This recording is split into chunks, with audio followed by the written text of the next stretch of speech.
దత్తాత్రి గారు మీరు విన్నారు కదా ఏం మాట్లాడారు వెంకటరెడ్డి అనేసి అని చెప్పి వెంకటరెడ్డి గారు సో మీరేం చెప్తారు? ఏదైతే రాష్ట్ర ప్రభుత్వం ప్రజా వ్యతిరేక నిర్ణయాలు తీసుకుంటూ వస్తా ఉంది, మేము చాలా స్పష్టంగా చెప్తా ఉన్నాం. తెలంగాణ రాష్ట్రం చాలా అంశాలలో, చాలా విషయాలలో చాలా కమిట్మెంట్ తో మా బీఆర్ఎస్ పార్టీ బలమైనటువంటి ప్రతిపక్షంగా అన్ని అంశాలలో ప్రభుత్వానికి చెప్తూనే ఉంది. అనుభవ లేమి, అవగాహన లేని నాయకత్వంలో తెలంగాణ రాష్ట్రం కొనసాగుతా ఉంది. ముఖ్యమంత్రి గారికి, రేవంత్ రెడ్డి గారికి తెలంగాణ రాష్ట్రంలో ఉన్నటువంటి విశ్వవిద్యాలయాల చరిత్ర తెలియదు.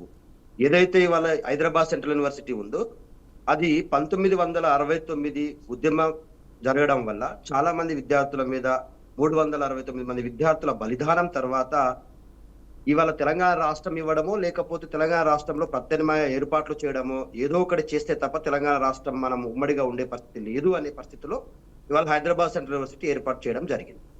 ఈ హైదరాబాద్ సెంట్రల్ యూనివర్సిటీకి గతంలోనే 2300 ఎకరాల భూమి, ఇప్పుడు గచ్చిబౌలి అనేటువంటిది చాలా మందికి ఒక సుదీర్ఘమైనటువంటి దూర ప్రాంతం. అది ఇవాళ నగరం విస్తీర్ణంలో భాగంగా నగరం చాలా పెద్దగా పెరిగింది, భూముల విలువ పెరిగింది.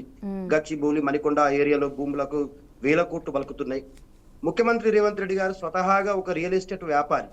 ముఖ్యమంత్రిగా మారిన తర్వాత ఆయనకు 400 ఎకరాలు, యాక్చువల్ గా కంచగచ్చిబౌలి అనేటువంటిది కేజీఎఫ్ ఫారెస్ట్ అంటారు దాన్ని. కంచబౌలి ఫారెస్ట్ అంటే కేజీఎఫ్ ఫారెస్ట్. దాదాపుగా 286 పైచిలకు స్పీసీస్ జాతులు ఉన్నాయి అక్కడ. పక్షులు, నెమళ్ళు, జింకలు, దుప్పిలు, అరుదైనటువంటి రాతి నిర్మాణాలు. ఆర్కియాలజీ డిపార్ట్మెంట్ వాళ్ళు చెప్పారు ఇవి మష్రూమ్ రాక్స్ కి నిలయం అండి. ఇది ఇట్లాంటి రాక్స్ ఎక్కడా లేవు. ఒంటరి రాయి మీద అతిపెద్ద రాయి నిర్మితమై ఉంటుంది. ఇట్లా ప్రత్యేకమైనటువంటిది. కొన్ని లేక్స్ ఉన్నాయి అక్కడ, 3-4 లేక్స్ ఉన్నాయి, కుంటలు ఉన్నాయి. సో ఇది ఒక ప్రకృతి, హైదరాబాద్ ఒక నడిబొట్టున ఒక ఊపిరి, అది అద్భుతమైనటువంటి న్యాచురల్ గా అందిస్తున్నటువంటి ప్రాంతంలో ఎందుకు ఇవాళ ముఖ్యమంత్రి గారు చాలా స్పష్టంగా చెప్తా ఉన్నారు, మేము ఫ్యూచర్ సిటీ నిర్మిస్తున్నాము, మాకు ఒక 50,000 ఎకరాల్లో మేము ఫ్యూచర్ సిటీ నిర్మించబోతున్నాము, ఫార్మా సిటీ నిర్మిస్తున్నాం అంటా ఉన్నాం. ఫార్మా సిటీ కోసం అని చెప్పేసి, ప్రత్యేక ఫార్మా యూనివర్సిటీ కోసం అని చెప్పి కేసీఆర్ గారు దాదాపుగా 12,000 ఎకరాల భూమి కలెక్ట్ చేసి పెట్టిండు. దాని తర్వాత ఈ భూమిని కూడా అటే డైవర్ట్ చేసుకుని ఇవాళ 50,000 ఎకరాలలో ఫ్యూచర్ సిటీ పేరు మీద రియల్ ఎస్టేట్ దందాకు నాంది పలికిండు. మేము ఏమంటున్నామంటే, విశ్వవిద్యాలయాల జోలికి వస్తే విద్యార్థులతో పెట్టుకున్న ఏ నాయకుడు కూడా చరిత్రలో మన బట్టగట్టి ప్రభుత్వాలను పాలించిన రోజులు లేవు. విద్యార్థుల ఆవేశం అనేటువంటిది ఇవాళ సెంట్రల్ యూనివర్సిటీలో జాతీయ స్థాయిలో ఉన్న అన్ని విశ్వవిద్యాలయాలకు సంబంధించిన విద్యార్థులు అక్కడ చదువుకుంటారు. ఇవాళ తెలంగాణ నుంచి ఉన్న విద్యార్థులు మాత్రమే కొట్లాడట్లేరు అక్కడ. వెస్ట్ బెంగాల్, ఒరిస్సా, బీహార్, మణిపూర్, మిగతా రాష్ట్రాలకు చెందిన ఢిల్లీ లాంటి ప్రాంతాలకు చెందిన విద్యార్థులు కూడా అరే వాట్ ఈస్ దిస్ అంటే ఈ ఏ యూనివర్సిటీ ఏ రియల్ ఎస్టేట్ నహి అని చెప్పేసి స్లోగన్స్ మాట్లాడుతూ వాళ్ళు ఇవాళ స్వతహాగా బయటకు వస్తే విద్యార్థుల మీద లాఠీ చార్జీలు, ఆడపిల్లల ఒంటి మీద ఉన్నటువంటి బట్టలు చింపేయడము, వాళ్ళ వెంట్రుకలు పట్టుకొని లాగడము, ఇది చూస్తుంటే సభ్య సమాజం మొత్తం కూడా ఏ భావానికి గురైతా ఉంది. 21 సంవత్సరాల సుదీర్ఘ పోరాటం అండి. ఇవాళ చంద్రబాబు నాయుడు 2003లో ఏ దురుద్దేశంతో నాడు దాన్ని వేరే వాళ్ళకి అప్పచెప్పాలని చూశాడు, జేఎంఏ వాళ్ళకి. ఆ తర్వాత వైఎస్ రాజశేఖర రెడ్డి గారు దాన్ని ఏపీ యూత్ డెవలప్మెంట్ అసోసియేషన్ కి అప్పచెప్పే ప్రయత్నం చేశారు.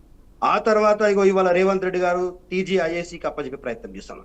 ఎవరైనా కూడా విశ్వవిద్యాలయాల భూములపైన ఎందుకింత మీకు అంటే తెలంగాణ రాష్ట్రంలో కానీ దేశవ్యాప్తంగా కానీ విశ్వవిద్యాలయాలు చదివేది ఇప్పుడున్న పరిస్థితుల్లో అయితే పేద మధ్యతరగతి వర్గాలే ప్రభుత్వ విశ్వవిద్యాలయాలు చదువుతున్నారు. ఇవాళ చాలా స్పష్టంగా హైకోర్టు, సుప్రీంకోర్టు, ప్రజా సంఘాలు, విద్యార్థి సంఘాలు, అడ్వకేట్లు, జర్నలిస్టులు, ప్రొఫెసర్స్ కంఠంతో ఇవాళ రేవంత్ రెడ్డి గారి నిర్ణయాన్ని వ్యతిరేకిస్తాను. 15 నెలల క్రితం నువ్వు ప్రజాప్రభుత్వం అని వచ్చినావు. ఇవాళ ప్రజాప్రభుత్వం ఎందుకు ఇవాళ ప్రజా వ్యతిరేక ప్రభుత్వం అయింది? ఎందుకు ఇవాళ నీ మీద విద్యార్థులు ఎందుకు ఆవేశంతో ఇవాళ నీ దిష్టి బొమ్మలు గాలబెడతా ఉన్నారు? ఇవాళ నిరుద్యోగులు ఎందుకు ఆర్టీసీ క్రాస్ రోడ్ లో నీ మీద జీవో 29 మీద ధర్నాలు చేస్తా ఉన్నారు? ఎందుకు ఇవాళ అంగన్వాడీ ఆశా వర్కర్లు నీ మీద వ్యతిరేకంగా పోరాటం చేస్తా ఉన్నారు? ఎందుకు దాదాపుగా 468 మంది రైతులు ఇవాళ ఆత్మహత్య చేసుకున్నారు తెలంగాణ రాష్ట్రంలో? మీరు అర్థం చేసుకోవాలి, రేవంత్ రెడ్డి గారు తీసుకుంటా ఉన్నారు. మొన్న లఘుచర్లలో లడాయించి కొట్లాడితే national human rights commission, SC/ST commission, Hyderabad లో ఉన్నటువంటి హైకోర్టు చివాట్లు పెడితే ఆ లఘుచర్లని అల్లుడి భూమిని వెనక్కి తీసుకునే పరిస్థితి వచ్చింది.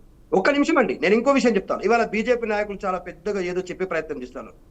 వీళ్ళు టిఆర్ఎస్ పార్టీగా మేము మాట్లాడిన తర్వాత విద్యార్థులు ఎస్యూ సెంట్రల్ యూనివర్సిటీ విద్యార్థులు BRS party working president KTR గారిని కలిసిన తర్వాత కేటీఆర్ గారు మేము పూర్తి స్థాయిలో మీకు మద్దతు ఇస్తామని దాసోజు శ్రవణ్ గారిని ఇచ్చి ఢిల్లీకి పంపించి సుప్రీంకోర్టులో కేసు వేయించిన తర్వాత ఇవాళ మేము మాట్లాడకపోతే మా ఉనికికే ప్రమాదం అవుతుందని చెప్పేసి కిషన్ రెడ్డి గారు రేవంత్ రెడ్డి గారు ఎప్పుడో మోడీ గారి సమక్షంలో అలై బలై చేసుకొని తెలంగాణ రాష్ట్రంలో బీజేపీ కాంగ్రెస్ అలయన్స్ ప్రభుత్వం నడుస్తా ఉంది. ఇవాళ వీళ్ళు మాట్లాడుతున్న మాకు భూముల మీద చిత్తశుద్ధి, బీజేపీకి కాంగ్రెస్ కు ఎప్పుడు తెలంగాణ రాష్ట్రంలో ఉన్న భూముల మీద కానీ విశ్వవిద్యాలయాల మీద కానీ సమస్యల మీద చిత్తశుద్ధి ఉండదు.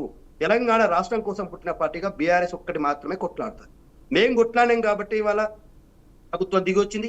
మేము కేసు వేసినాం కాబట్టి ఇవాళ సుప్రీంకోర్టులో ఈ తీర్పు వచ్చి ఇవాళ నిలిపివేతలైనాయి.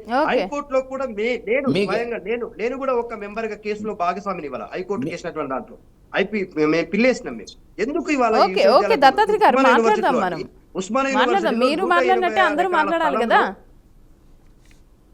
Please take your own time. But ఒకటే అంశం యాడ్ చేసి నేను చెబుతా.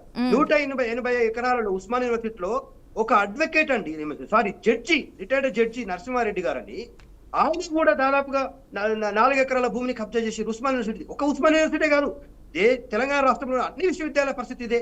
ఇవాళ ఏంది ఈ విశ్వవిద్యాలయాలు గల సిటీ నడిబొడ్డున వచ్చేసరికి మా భూముల మీద కబ్జా చేయడం, ఇవాళ ఏదైతే హెచ్సియులో తీసుకున్న నిర్ణయానికి ఖచ్చితంగా బీజేపీ కాంగ్రెస్ వైఫల్యం వల్ల కాంగ్రెస్ పార్టీ ముఖ్యంగా వల్ల జరుగుతా ఉంది.